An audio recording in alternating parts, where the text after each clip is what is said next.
Today, we're gonna be taking a peek at the new Stumpjumper high pivot conversion kit from Cascade Components.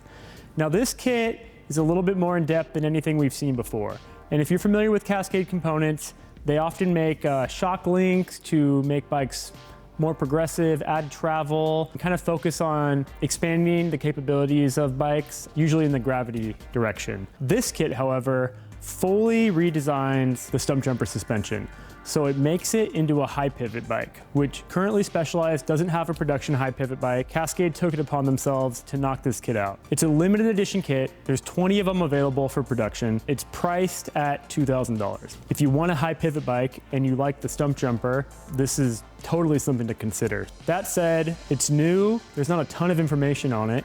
And I'm gonna walk you through an overview of the product and also go into depth with a little bit of the install stuff. And then we're gonna go ahead and put it on my Stumpjumper here. First things first, looking at the kit, there's a lot going on. They fully redesigned the chainstay of the bike. So you have your rubber chainstay protector here. On the other side, you have a little bit of brake hose routing. It utilizes a lot of the stock hardware. They do give, a couple additional bolts here. It included this bash guard with a 30 and 32 tooth option. And then you have your shock yoke, shock link, idler pulley. This piece is already assembled. And then here we have a chain. So one thing, figuring out the chain length, depending on your drivetrain, is gonna be a thing. I'm not gonna give you a direct recommendation there because it does depend on the drivetrain you're running. I would say kind of utilize your drivetrain manufacturer's recommendations. For this, I'm using T-Type. Looking at kind of what this does to your bike. If you keep your stock shocks size on the bike, which they recommend doing, and there's no information for long shocking currently, it'll up the travel of your Stumpjumper to 155 millimeters, so 10 millimeters longer than stock. Again, this is going to be made for the 2025 Stumpjumper and beyond. So it will not fit the old Stumpy Evo. It's going to increase progression to 18%. Stock's going to be 12%, so you have a 6% increase in progression.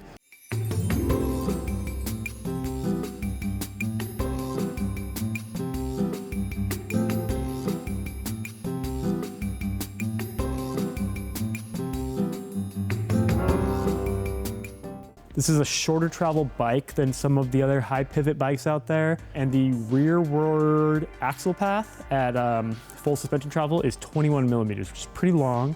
But essentially what this will do is it will, change the suspension kinematics. It'll give you a more rearward axle path, and it should make the bike feel a lot more stable in square edge hits and chundery stuff, which here in San Luis Obispo is kind of all that we have. So there's a ton of square edge rocky trails, and this bike is great. It's short travel, pedals good, so this could be a really good combo if you want kind of your enduro capable short travel, still playful, still nimble, but you want better line tracking when you're smashing through rocks. So really excited to try this product. I'm really happy that Cascade is going to these lengths to do stuff like this, because really no one else in the bike industry is. I mean, I can't imagine how many hours I have into this product. We're excited to get on the bike. So a couple things I want to cover that I know are probably going to be common questions for people is what does it weigh?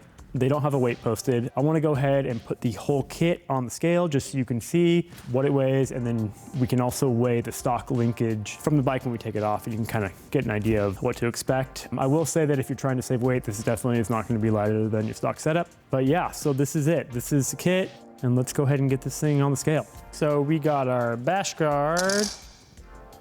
We got our bash guard hardware. We got some more hardware. We got our links. All right, and time to balance this bad dog on here.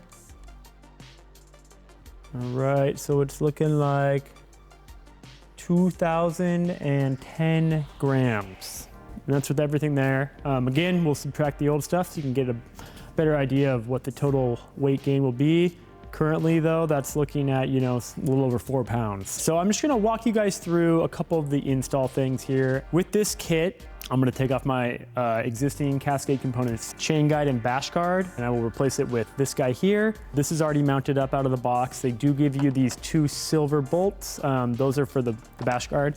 Those will go right into the ISCG tabs on the bottom of the frame there. And then these guys, we have, Enduro bearings in here with some spacers that are zip tied there. Those are pretty straightforward to see what goes where. We have some hardware here that also is going to be pretty straightforward. For me, it was already mounted up. Relatively common sense to figure out what goes where. With the chain, I would recommend getting a new chain, especially since you have to add a little bit of length. So if you're using an old chain, you want to ideally, add links that are similarly worn to your old chain, which is probably going to be hard to do. So we went ahead, got a new chain. So with a kit, we also will be removing the rear brake, not necessarily out of the front triangle, but it does run through the chainstay. So we're going to pop that out and put it through the chainstay here. I think as long as you have a general good mechanical background, this should be a straightforward installation. As far as torque specs go, I won't dive into that too much. I think it's going to be a blend of Specialized recommended torque specs, and then also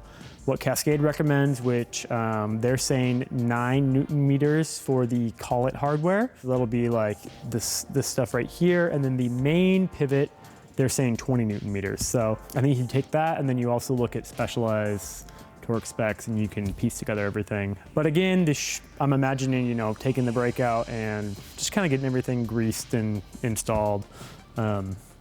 Should be pretty straightforward. So let's dive into it. Just gonna pop off the back wheel here.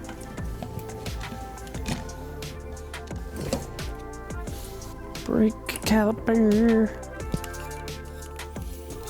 Another great product from Cascade Components is this chain guide, which you can take on and off without taking your cranks off.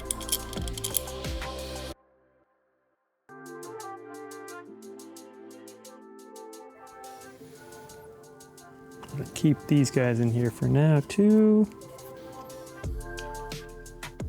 This hardware, which has a high and a low setting, so curious, I think that we'll still have that with the link. And you'll probably want to clean the stuff out good before you put it back. All right.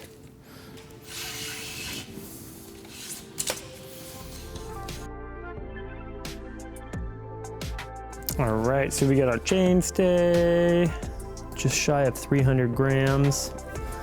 And then we have S-Works link, which will be lighter than the stock one with the shock yoke.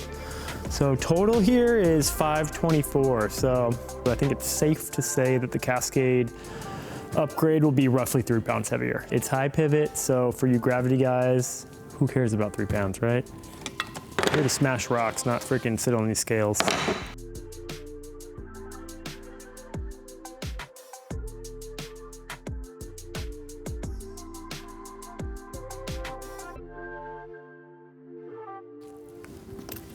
And then you definitely want to do a brake bleed after this. Right. Maybe not. With all these little bolts. Try not to lose any of them.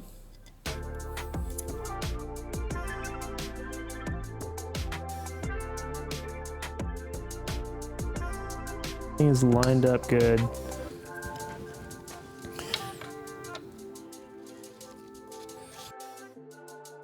To get these to line up easier, we ended up just pulling the pivot axle out down here and installing it up here first. That kind of gives you a little bit more room to move things around. So, all right, so we got this pivot axle bolt in. That was definitely the crux, I think, is getting everything in. It is a finely machined with tight tolerances. So I loosened this, I loosened these a little bit just to give me a little bit more room. And I just tapped it in there to get it started, and yeah, it went through good. So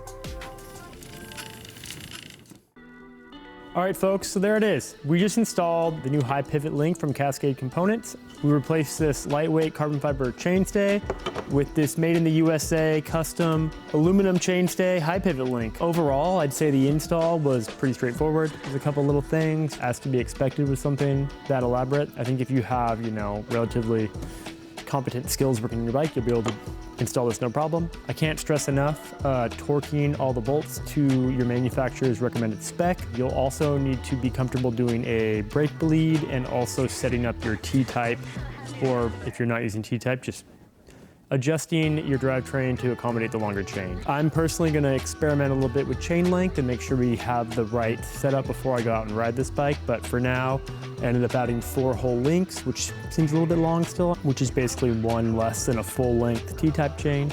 We're gonna get out and ride this thing, get some good ride time on it, and come back to you with some feedback. Overall, we did gain a little bit of weight, but I think if the suspension performance is what I hope it is, I think it's gonna be well worth it. Thanks for watching today. If you have any questions about this bike build, about specifics here, anything about the install, I went into this pretty blind and it took 2 hours with filming. So I think if you're at home focused, this isn't going to be a huge job. But yeah, I'm happy to help. Stay tuned for a ride recap. Thanks for watching. I'm Trevor with Art Cyclery.